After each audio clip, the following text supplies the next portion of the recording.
Hello to you all. We want to start on times, and therefore I'm going to summarize what we've done in the previous week. And that week was all about shape and form, which means everything has got an essence, material, which in Hebrew is chomer, and also it's got a shape, which we understand as the spiritual shape, meaning that when we look at a human being engaged in any activity, animal form, plant form, inanimate form, and so much more so a human being.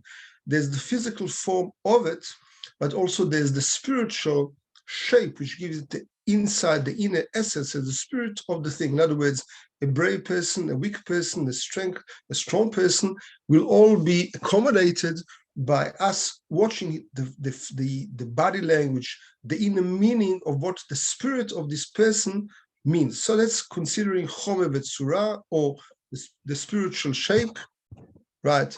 The spiritual shape of things as well as the material. Then we actually started, hello to you all, we also started by speaking about the fact that we want to understand the actual essence of creation by dividing it into four elements, which is fire, water, earth, and air. And we started to discuss this by understanding the following, and I'm going to summarize it in short. And as I was told, I'm going to also speak slower to make sure that we are on the same page, because we only started this topic last week, and now we're going to go more into it. First and foremost, when we speak about any inanimate objects, that can be corals, it can be crystals, etc. The big chidush, the big innovation of Kabbalah is that everything has got inside it a nefesh, which means some kind of very elementary kind of spirit or soul, animalistic kind of soul. It was very difficult for scientists to make this relevant and understand what does Maimonides, who's today is the Yotzat, his day of the year today, he's passing away Kaf Tevet in the Jewish month. And the truth is that all the material that I'm looking at is an illusion, because 99.9% of it is really empty space. Only by virtue of the incredible speed of the electrons around the nucleus of the atom at the speed of light, which is quite amazing, it's 300,000 kilometers per second, I get the illusion that this is solid. What the armchair that I'm laying my hands on, the table that I've got my laptop on, these are all illusionary to give me the sense of solid, of something that is stable. But seriously, there's a huge spirit in it, and even scientists till today are short of understanding who invested that energy into that material. It's not there by itself, and it's by specific laws. It's not chaos. It's very specific laws of chemistry, of physics that somebody has invested in.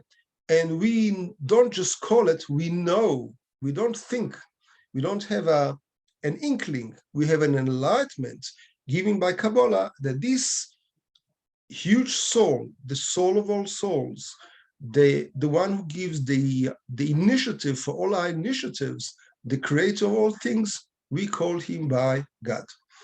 And so to put the inanimate together, we call it actually Koach HaMechabed, the unifying force, which holds things together, that they don't fall apart.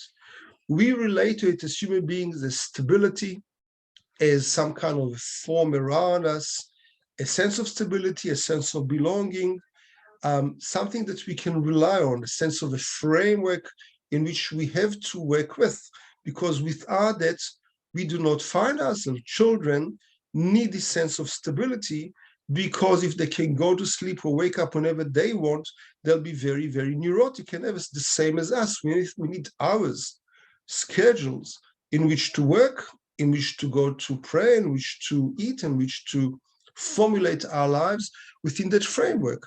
And therefore, Kabbalah tells us that the good inclination that was formed inside man or woman, a person, is called good, tov. But the evil inclination, which is actually considered part of death, is tov mod, it's very good. Why is it very good? It's very good because there's a limit. There's a beginning of life, there's an end to it. And every day of our life has got a beginning to it and an end to it, a cosmos of life.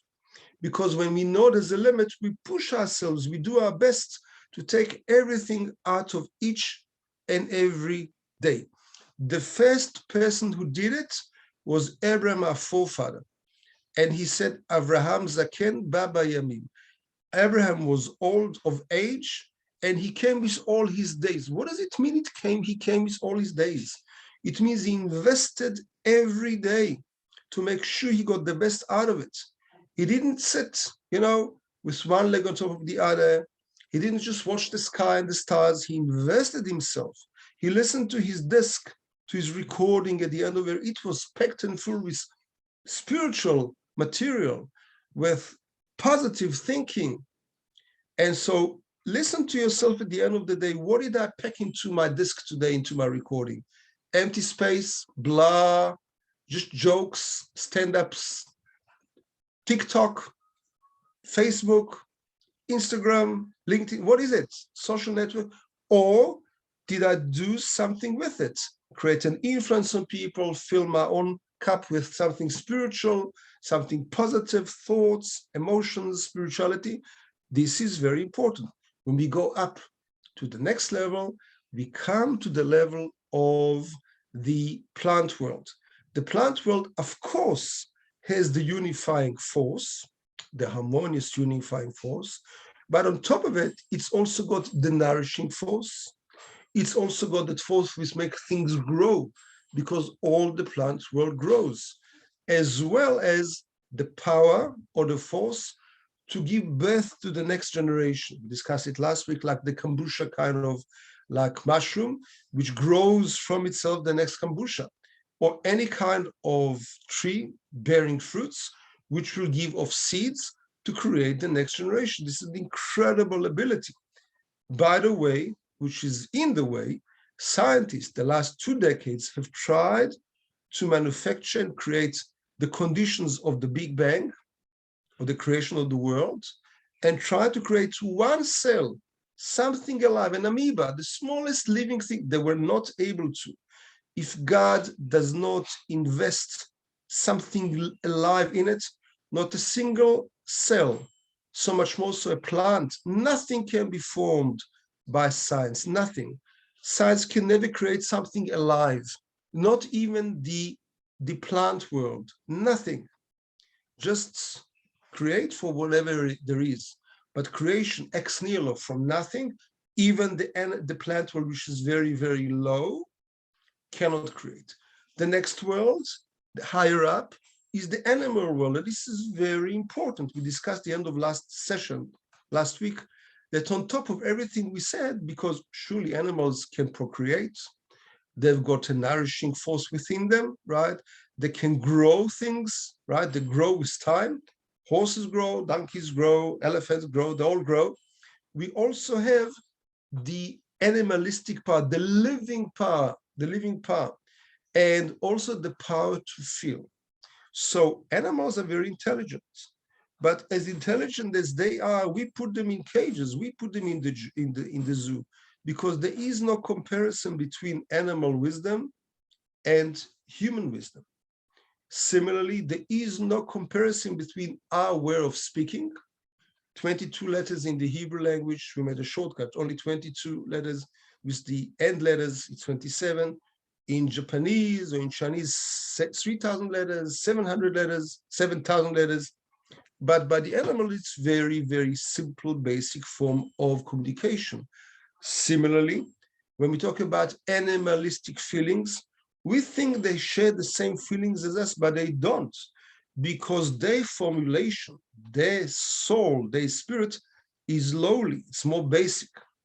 So we don't condescend and say we better, but we understand that whenever a little puppy cries, whether he licks you with a great deal of love, or he protects you and he barks to protect you, nevertheless, that does not mean that his feelings, its feelings, and our feelings are the same. And that's why in many languages, even in English, we call an animal it, it, not a he or a she, because the level of intelligence, the level of emotions is much lower than us. We're going to understand it soon.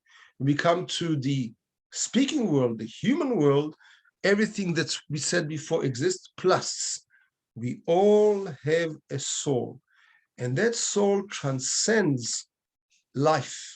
That soul is eternal. What does it mean? It means that God created it. It's not a creation that's part of God. No, God created. It's the first blessing we say in the Jewish prayer book every morning in the Siddur. Elokai neshamash natata bi Torah. You have created from nothing, ex nihilo, a creation in me, which is a soul, but once you have created it, it's eternal. The soul will always be. When we speak about life after death, speak about clinical death, which part carries on? That eternal soul. And we're going to understand in Kabbalah, where does it come from, which world, and where does it go to?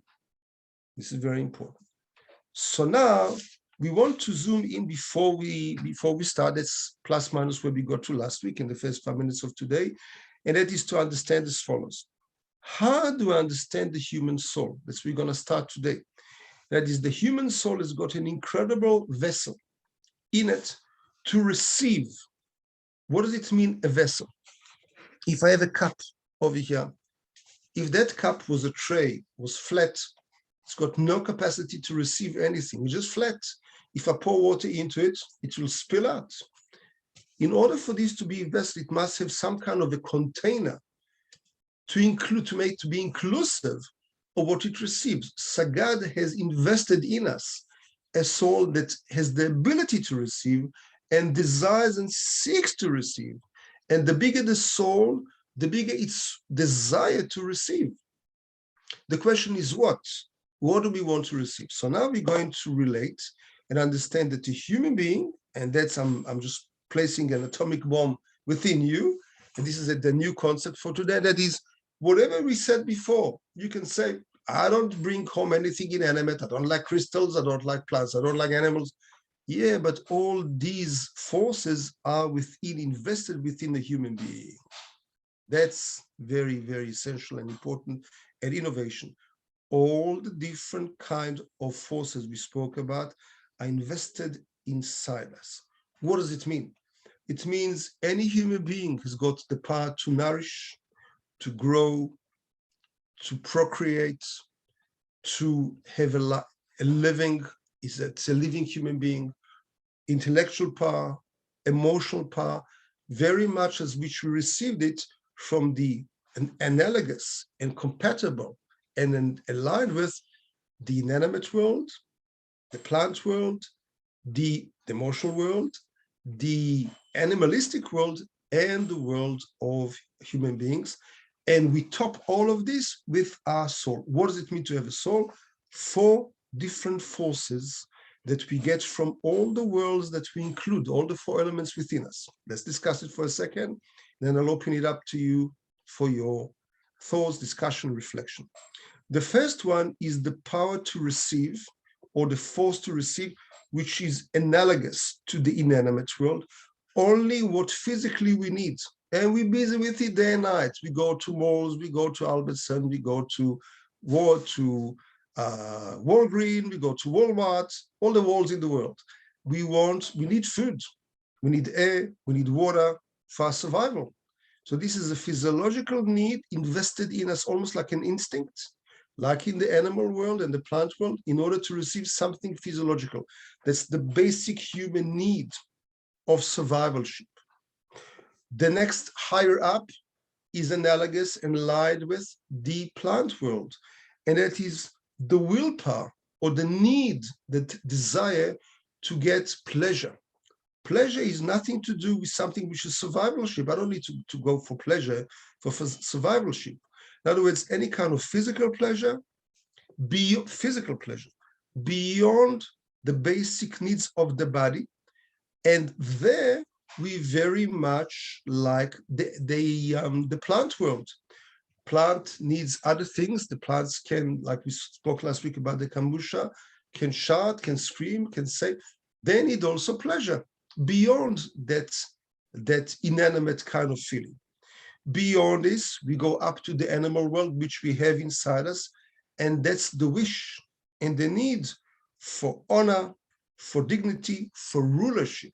Look at the lion. I'm the ruler of the zoo, of the jungle. No, says the gorilla, I am. No, says the wild Taurus out there, the wild ox. No, I am the one who's the ruler, or the elephant, or any other kind of very strong animal. They're seeking for power, they're seeking for control, they're seeking for honor that we get from the animalistic world. What am I telling you? I'm telling you that when you feel it inside you, you think, by this I'm being human. I'm being the prime minister, I'm being the CEO, I'm being the head of my company, I'm being the head of my family. But this we share together with the animal world. So when you are seeking that, remember, hold on, this is an animalistic need that doesn't make me human yet. And our sages, Chazal, have had lots to say about it, that when you seek honor, it really comes from your own ego. And who says ego is something wrong? Nobody said it's wrong, as long as I understand that it's self-seeking respect, self-seeking being the center of the world. Do you think that this is what a human being was formed for? This is what the purpose of God creating us on earth? No, it isn't. And so the highest one, which belongs to human beings, is that seeking for knowledge. And above the seeking for knowledge is seeking for wisdom. And we have to discuss in Kabbalah what wisdom. There's Chinese wisdom, there is Buddhist wisdom, there is Christian wisdom, there's Jewish wisdom. Who says what is the right wisdom? We're going to discuss this. But for now, we're going to summarize, and I'm opening it for you. That is the will or the need to receive physically, and that is the survivalship, which we attain and we line up with the inanimate world. Higher up, the emotional need for any kind of pleasures. You see a dog lying down, lying back, and being tickled. They love it. But you think it's something special for human beings. No, it isn't. You see the dogs, puppies love this as well. Above this is that strong will for power, for grandeur, for dictatorship. We think it's human. Yeah, no, we share it with the animal world. That's being egotistical. That's the part to take. It's not the part to give. A human being has that seeking for wisdom, the seeking for knowledge. And within it, we also have that seeking to be like God, which is the highest form, which is to be compassionate, considerate, to be compassionate, to be considerate for other people. So if we can summarize for now, I'm opening to you as well for now, and that is your reflection on those four forces we have within us that we share with the animal world, we share it with the plant world, we share it with the inanimate world, which makes us human. But understanding this, we can say, hold on. So what, I'm only in survivalship? Am I an inanimate object? I just need to survive? Do I only look for physical pleasures? Am I a vegetable? Am I only looking to rule and to honor and ego kind of games? Then I'm not better than an animal because I'm only thinking about myself. Or am I seeking wisdom and to be truthful and righteous and giving or compassion? Oh, then you are being in the image of God, and that's the greatest of a human being. So your reflection on that, if you want to, and if not, we can carry on. What would you like to share with us on that? You can do it through the chat, or you can share by speaking.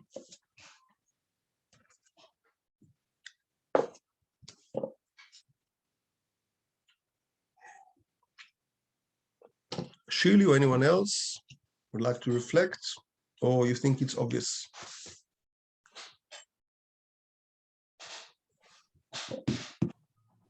It is clear, but what is obvious to me or anyone else might not be obvious to someone else.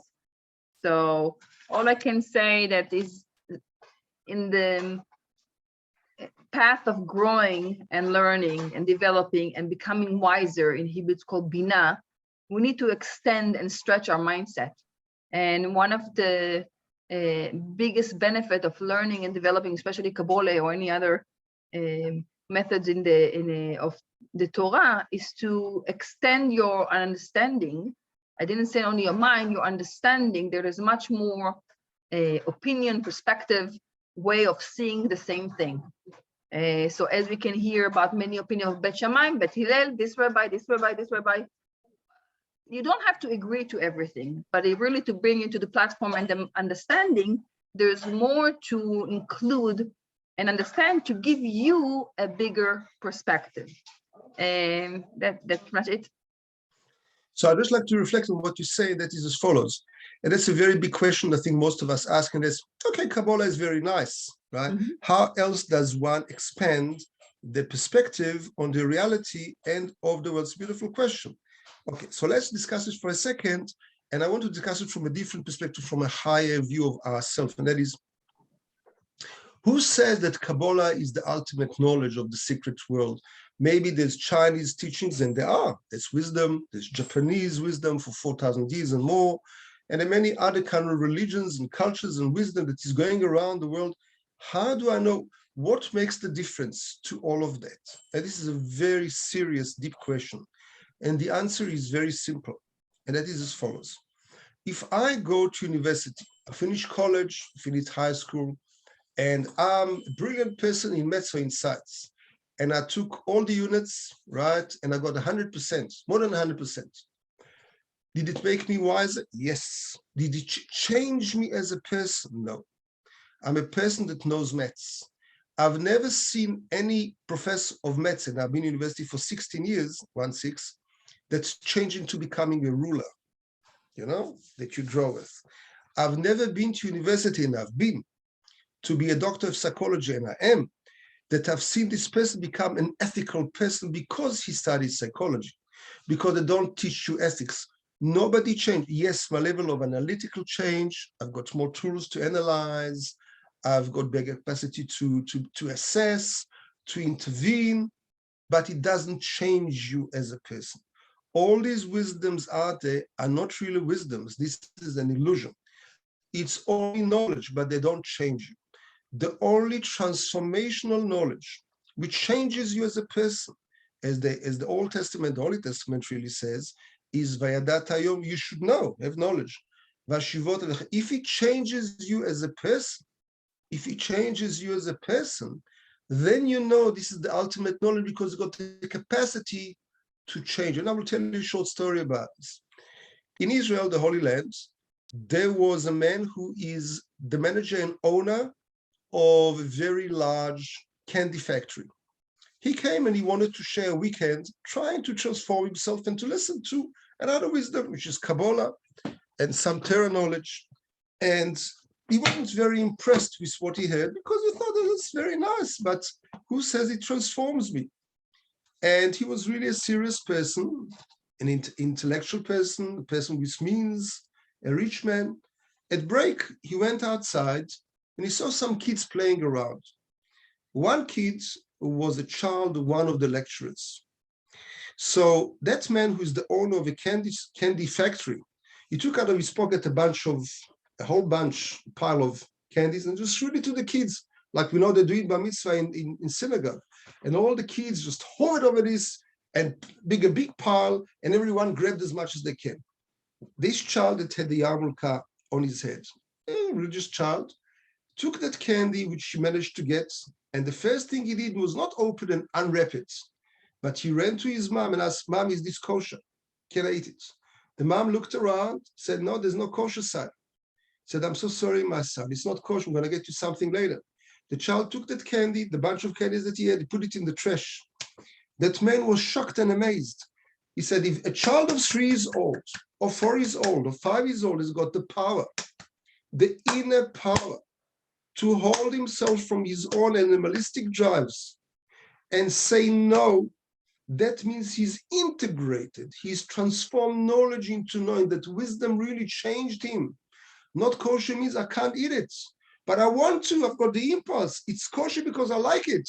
He said, no, it's not kosher, then I'm not liking it, I'm not going to put it. I want it, but it doesn't mean I can have it. if that wisdom has got the power to transform a person, when in a force which we cannot see, God, anyone saw God?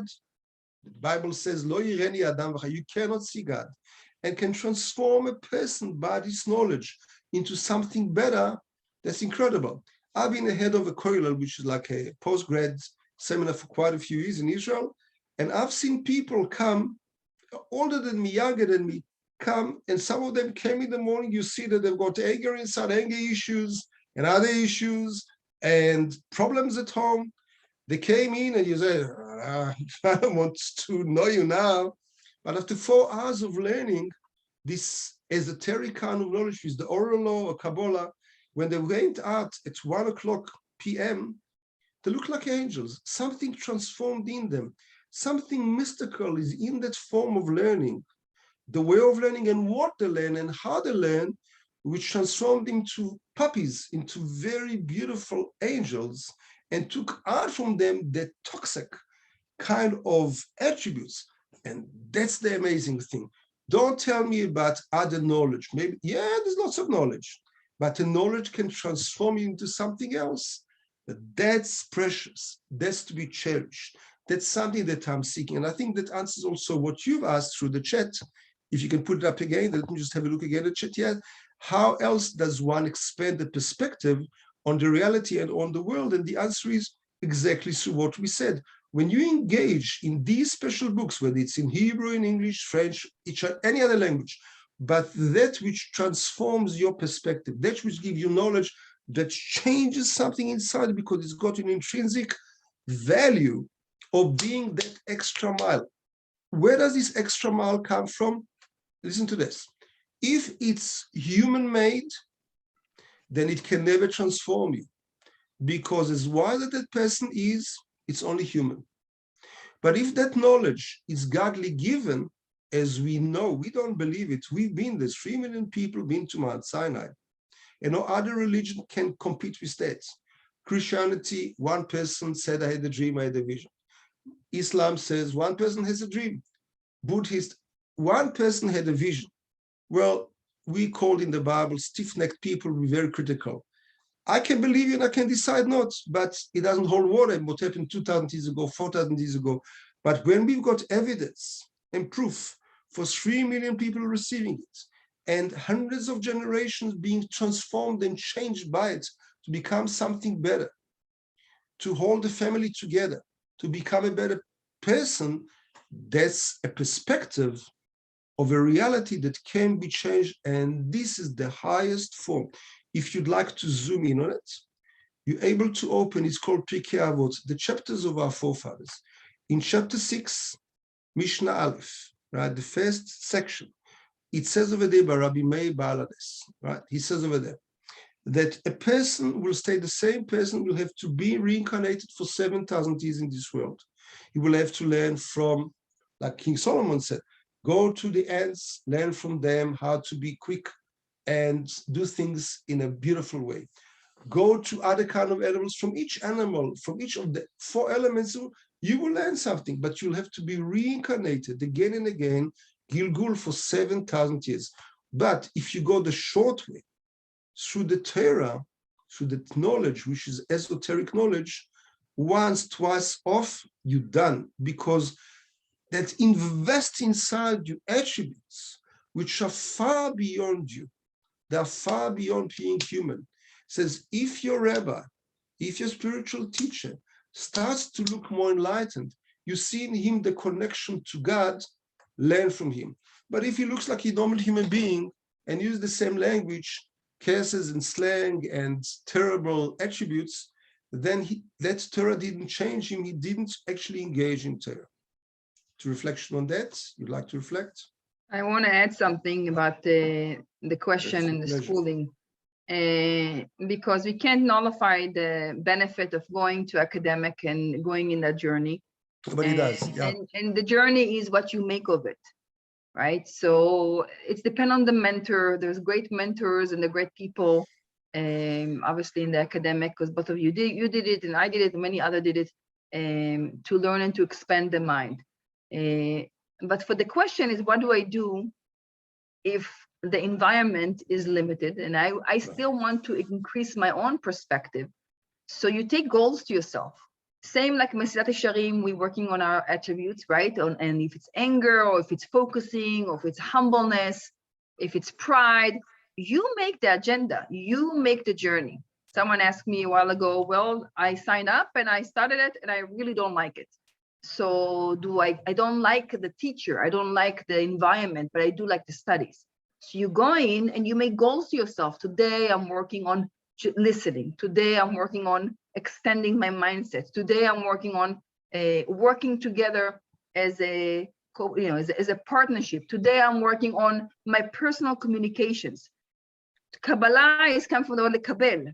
You have to take upon yourself to receive, to take upon yourself the ownership of your reality. Because sometimes we can't just do this and change our reality. But in the reality, the way you handle and manage your own self, that can be changed. So you might not receive it, but you can create it. And that's something to think about as well. That's my point. So yeah, and this is very important. We can endlessly speak about it. So let's summarize. It follows. And again, it's only from my perspective, and I say it humbly because it's only the accentuation is humbly. We all need to go, as I shared with you, to university, to college, to create for ourselves a livelihood, because that's not going to come down from the trees. As far as we know, even according to the Torah, that will be further on, we're going to discuss it. We have to expand our knowledge in order to expand our safe net, where we're going to serve humanity, society, and create our profession with which we work. The place to do it, only very few can be rabbis, can be very, very spiritual, but we all need to go through university to attain that knowledge. But as you clearly said, you used a few words, Shili, you said, to expand our minds, and that's exactly what it does. It expands our minds, creates some kind of a mindset where I can go and understand my skills and tools in which to create a profession, engineer, or being a doctor, or being a social worker, or whatever it is that one, or an artist, whatever person wants to do. But there is no subject taught anywhere, in any university, almost in the world, which deals with transformation of a person, or transforming the knowledge and the wisdom into actually something practical. Yes, the courses online that you can go into meditation and others, but there is no, and yes, in law, there's a course in ethics of the law. But again, it is within the framework of the law. But we do know, and I can share this, many people that look for loops in the law, they don't really become more ethical because of the law. It's out of fear. There is no transformation. To transform a person, to expand the mindset, you need to go into life. Now I want to ask you a question, and within the question is already poised the answer. If you're a mother of a few kids, and you have lots of experience with how to raise kids, and on the other hand, and you got 20 years of raising up kids. On the other hand, you are a doctor of psychology that never got married and never have kids.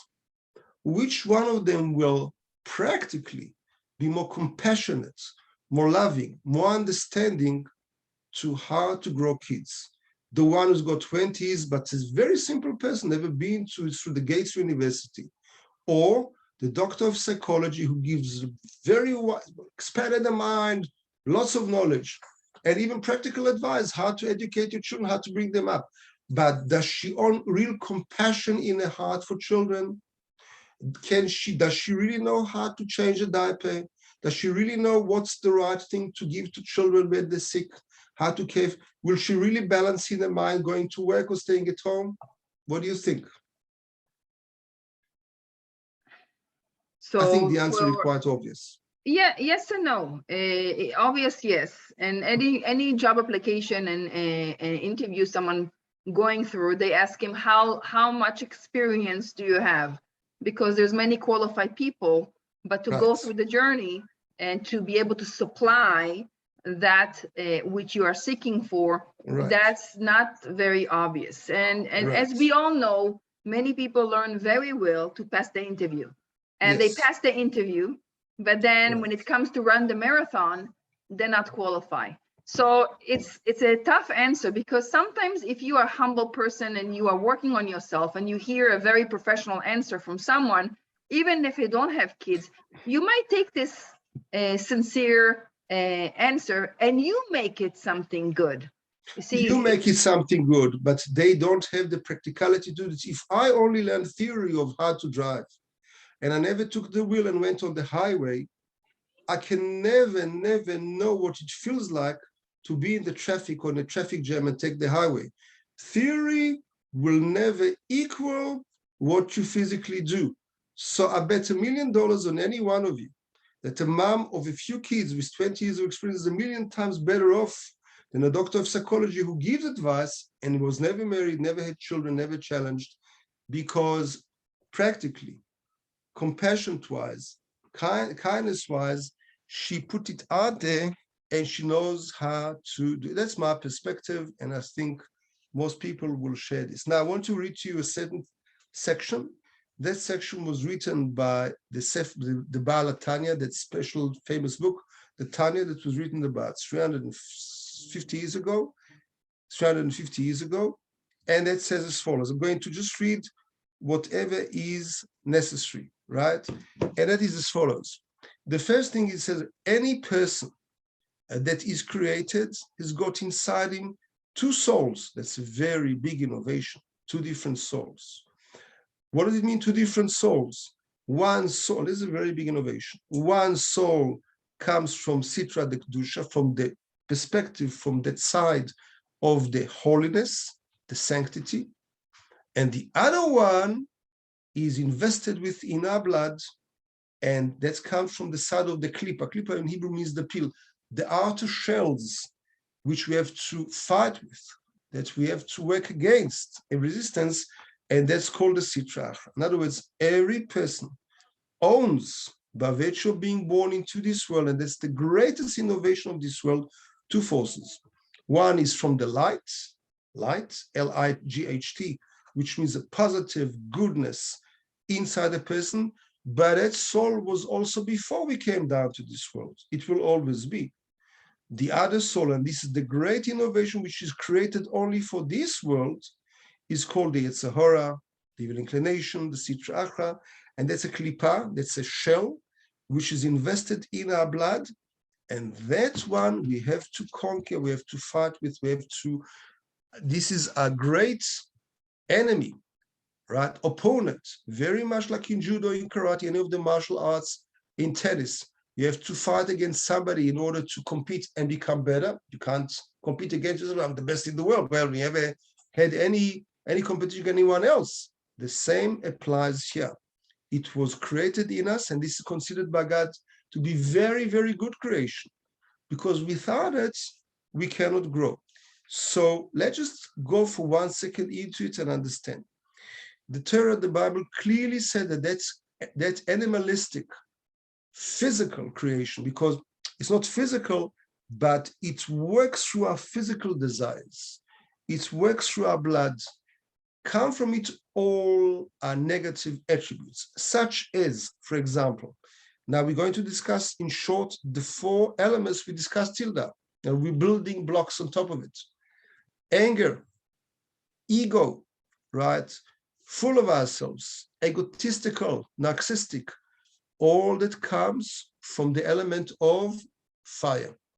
Because I'm full of myself, I'm very angry that things don't work my way. I wanted to be the center of the world, and somebody's got a different opinion. I have to respect them. Somebody criticizes me. How dare he or she do it? It comes from the element of fire. The next one comes from the element of water, that is desires, right? Temptations to different kinds. I've got desires for physical pleasures, right? Addictions, obsessions, food, drugs, alcohol, all that comes from the element of water, because my soul, my animalistic, negative soul shell is pulling me toward this, and it's very, very challenging to fight and counteract that and to say no to that, because I feel as if it's part of me, and it is part of you. but it's only part of you created in this world for you to negate it. It's a sanctified angel, divine angel created by God that prays every day, the Holy Zohar says, for you to negate it, for you to fight against it. If you win, it adores you. If you lose, it hates you, and it does even more damage, and it will be the adversary against you every day. Forget about what happens after 120. Every day it will judge you. And by virtue of you going and being attracted to your negative inclination, we discussed it now, physical desires from the element of water, or being egotistical, or being full of anger from the element of fire, you will actually create spiritual mazikim, which are negative angels that will seek fuel, energy, gas from you, because you are their father. You have created it every day with every thought, emotion, and especially actions when you get drawn after your physical desires. Is it cruel? No. Is it challenging? Very challenging. But this is the beautiful wisdom, the secret wisdom of Kabbalah I'm starting to reveal to you now. Some of you might, of course, know it, because that's only the time when you do that. How many wars do we have around the world from east to west for all the generations, all the centuries, all cultures, just to prove that I can rule, or question of honor, question of ownership on other people, just to prove who's stronger. Now, when we go to things like exaggeration, gossip, lying, flattering, right? That's from the element of the air. I lie to somebody, straight face. No, I don't care what I say. Or I gossip, or I flatter somebody just because I want my own interest out of this, right? This is something that I do, that the person does, and this is a very negative element. Or when I seek my own honor out of people, I go out there, I give a show, and I speak all about myself. How many degrees do I have? What titles I have before my name, etc., etc. This is from the element of air, where you seek honor, which is undeserving. Why it's undeserving? I deserve it. I worked very hard for it. Well, because it's gifted by God. It doesn't make you better than anyone else. It makes you with greater duty. The whole Western culture is about my rights. What are my rights? Even in jail, reading his rights. In the Kabbalah world, what are the duties of the heart? You were born with duties because you created. Everything is gifted. You think you're very smart. You think you're very clever. Yeah, but it's gifted. It makes you more obligated to others. If I'm a doctor, I've got a responsibility to my patients. If I'm a rabbi, I've got more responsibility for others because I'm supposed to be a spiritual mentor. If you're a mom, you got more responsibility. If I finish my college, more responsibility, not less. It's not my right to go to work. It's my obligation to serve. It's a revolution on thinking. If you think about it. I'm soon going to finish with that. And by the way, scoffing.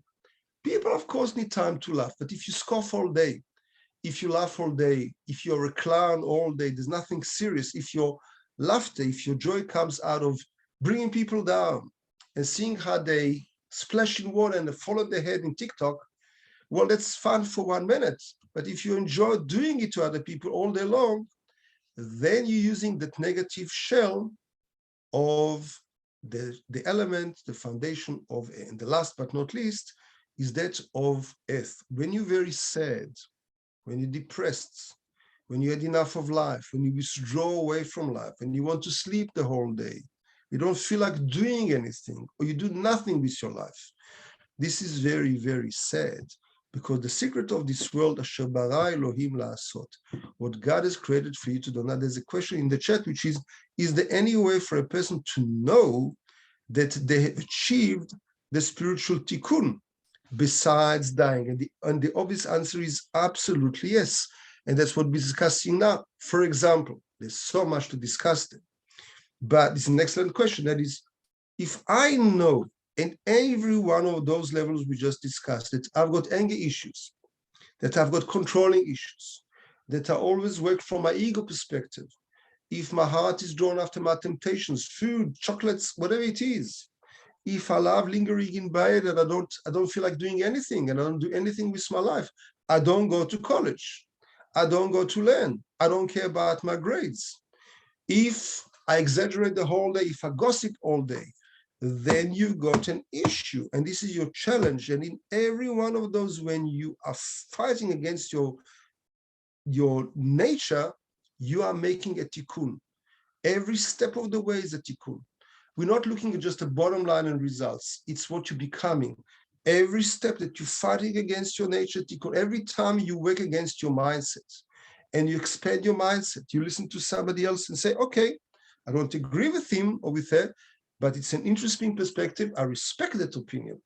So I put one of the things, for example, in Facebook this week, where I wrote about expanding your mindset as one of my posts. And one man asked me, well, if you're so open-minded in your mind, how about you becoming Buddhist? So my answer to him is as follows. We are open to everything, to listen and to respect other people, other cultures, because they don't know better. That's where they grew, it's ingrained into them. But I don't have to accept it. I am obligated to listen if somebody comes my way, wants to share with me, but to scoff at them or to ridicule them, that I'm not allowed. But to accept it, it's a different story. I can respectfully disagree. Doesn't mean that I have to become that which you believe. Who said so? The Torah said so. The Torah said, you are my people, you are the teachers. If I walk into a classroom, a university lecture with 1,000 students, and they all say, you're wrong, but I'm the professor. Who should they listen to? Who writes the test? Who knows? Who wrote the books? We did, because we are the professors. These are students, freshmen. What do they know? So I don't have to listen to everyone. I have to respect their opinion, listen to them, but accept them. We are the teachers of the world. Who gave us this authority? Who gave us this power? God. He invested into us that power. The more we learn that, the more confidence and expanding our mind we'll have. Well, I didn't know it's not allowed to steal. I didn't know when I wake up in the morning, I should wash my hands alternately 3 times. Well, really, I have bad spirit on my hands. Well, this way, the evil inclination will leave me in the morning after I left my body empty of my soul. And I went, oh, really? I didn't know. Or if I eat non-kosher stuff, if I eat pork, will that shut my mind? I didn't know. So the more you learn that Torah wisdom, the more you will expand your, and then I will listen and I will respect and I will accept, because it's not human knowledge. It's not Moses versus Gil. It's God telling Gil what is right for him. If I don't want to connect with it, well, I'm going to be very short. I'm going to fall very short. Yes. And yeah, I want to listen to you. One more thing to add, as COVID affect all of us, and you can say, well, what is the tikkun because of COVID? Right. And obviously there's billions of people in this world, so the tikkun is all the same. And the answer is no, it's not the same. It's individual. So we can go to a lecture in the university or in school. We can go to a movie. We can go to a restaurant. One is annoyed by the voice of a baby is crying. One is annoyed by the smell and get aggravated. One is annoyed by his sibling. One is annoying because the waitress is rude. Whatever friction you have, wherever resistance that makes you lose balance, lose grounding, lose your temper, lose your mind, lose your emotion, you have to ask yourself, what is me responding to that situation? CBT is cognitive behavior therapy. There is 2 ways to respond to a situation, either by emotion, which is the past experiences that I already experienced and I'm reactive to them, or a rational mind. So as long as it's not us, we can all be rational and smart and respond very well. But when it comes to us, usually our emotions are the one that respond. So it's just in the beginning, pay attention, learn to listen, even to your own words. Listen to what you say, listen to how you respond. don't defend yourself if somebody is making a comment. It doesn't mean you have to embrace it. It doesn't have you have to accept it, but listen. And part of Kabbalah is about acknowledging and receiving and observing, hitbonenut, and watching and reflecting. It's not about tree hugging. It's not about sitting and meditating all day. It's about through life, watching your actions, watching your desires and the way you act, the way you respond, the way you're active. So yes, that's my answer for that question. Beautiful. By the way, I also, just the last thing that we were asked over there, and that is, besides dying, do we have to expand our mindset, or is there any way of to know article besides dying? Death is very important. As a bereavement counselor, I can share with you, death is not something that we do after we live. Death is part of life. By death, it creates a great kind of springboard inside us. When we say, I know there's a final date. I know there's a final hour by which I get very tired and I have to let go. I have to give up on my physical prowess, because if I try to stay up, I will die. I have to go to sleep. And that pushes me to act and do something with my life in those hours which are gifted. Is the biggest gift of life is life itself. So we are afraid of dying because we understand intrinsically and instinctively what is this precious gift of life. Once you have your mind and your consciousness of understanding how gifted I am with people that I love so much, that make my life into these special oases of love, that make my life precious, harmonious, and how gifted I am by God to have this life, you will do your tikkun within that time. So death becomes that springboard, that thing that edges you on. Let me do something. Let me create. Let me make a significant change to myself, maybe even to others, with everything that I do. And there's a lot to juggle in that plate. My service to others, my relationship with other people, relationship with myself, my anger management, my ego management, my stinginess. There's so much to do. So you do one thing at a time. That's why we're given a long life, says the Vilna Gaon, that every time, every year, every week, I work on some other issue, seeing from my reflection and my feedback with people where I go wrong. It doesn't mean that you are out and you're a criminal and you're evil. It means let me see where I didn't get it right and then make the tikkun. So therefore, Kabbalah tells us that this avenue, this attraction to my negative attributes came all the way from the tree of knowledge of good and bad, meaning the first man, Adam HaRishon, did not know what he was doing. He was very naive. He was just, yes, he was incredibly smart. But God told him one thing: do not eat from this. But he was tempted, so why not? We are all this way. We have this attribute of curiosity.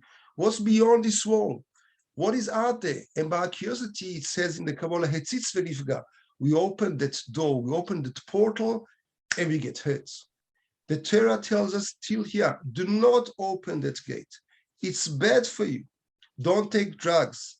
Don't open that gate. Do not go to places which are going to violate your borderlines, which are actually guarding you, safekeeping you. But what can we do? We're very curious. So we open those doors and we destroy the family, we destroy ourselves, we destroy our limits, we destroy our goodness. And once destroyed, very hard to come back into the borderlines of where we want. So each one should, even if we went that way, we should really remember where we're holding. And just one more little thing, and that is every student today, makes no difference which age, at a very young age already we learn about that subject of the atom around which is the electrons, which give me the illusion, as I mentioned before, of uniformity, of stability, of something very solid. But I understand, I know that really what's behind this is 99.9% of physical material, which doesn't exist, it's just empty air.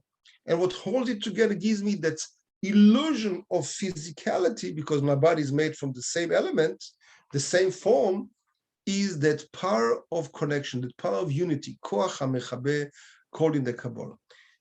Creator, God, Hashem, wanted to create it in this form for this to be our reality in this world, for our own perspective, right?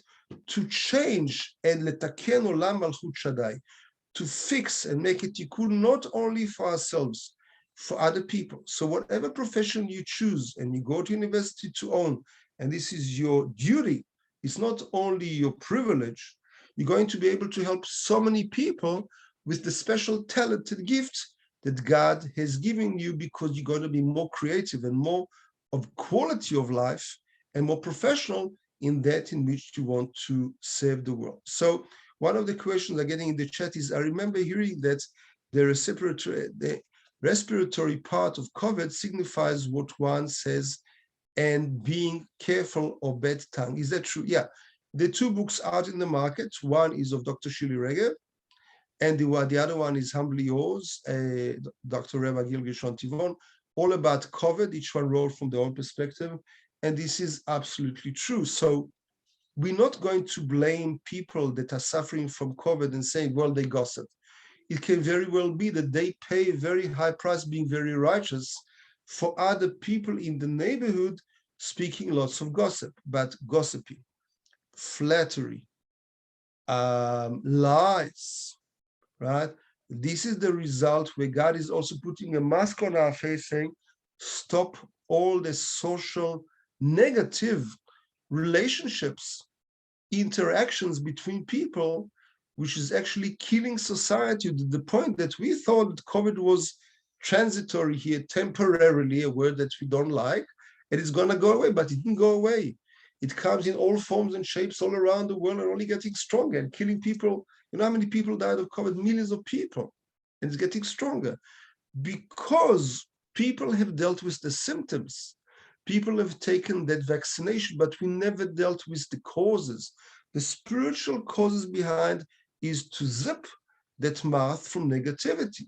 You just 1 inch by half an inch and even less. What's so difficult of eating the right things, as the Bible says? What's so difficult about not gossiping, not lying?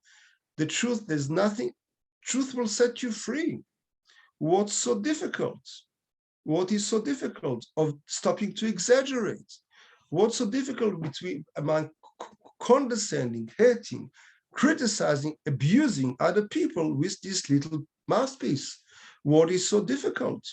And absolutely, the one who asked this question is absolutely right, right? And therefore, this is very interesting. We're going to finalize with this, then I'll open it for you for a minute or two. That is that Rabban Yochanan ben Zakkai, one of the greatest sages, rabbis that ever lived, about 2,000 years ago, before his death, he called his best students and sent them to the market, seriously, the marketplace, and said, I want you to bring me the most evil of things you can find, and I want you to bring me the most righteous, good, pure things, refined things you can find in the world. I'll pay for whatever you bring me. So one said the bad friend, one said the good friend, one said the good eye, one said the bad eye. That brought up all, which was all true. But one student who was the most brilliant one and highest form, really was a master of all of it, brought him one thing back. He brought him a tongue of a cow. And he said, this is the most evil thing in the world. And this is the most beautiful, precious goodness in the world. Depends how you use it. That was 2,000 years back that we have it written in our sages in Pirkei Avos, in the chapters of our forefathers, of our sages. How do you use that mouthpiece? And listen to this. The lowest form of our spirituality, says Rabbi Ari Kaplan, is our tongue. I can speak to you about spirituality and Kabbalah and goodness and giving and loving for decades. In the same time, I can bring up from the highest form of my physicality, anger and abuse and curses and criticism to people. So the tongue, the mouth, is that bridge between complete spirituality and complete physicality. The message of today, one of them, is be very careful, very cautious how you use them, because life and death, as the wisest of all men said, are in the hands, are within the power of your tongue, the way you use it. So you should all have a blessed week.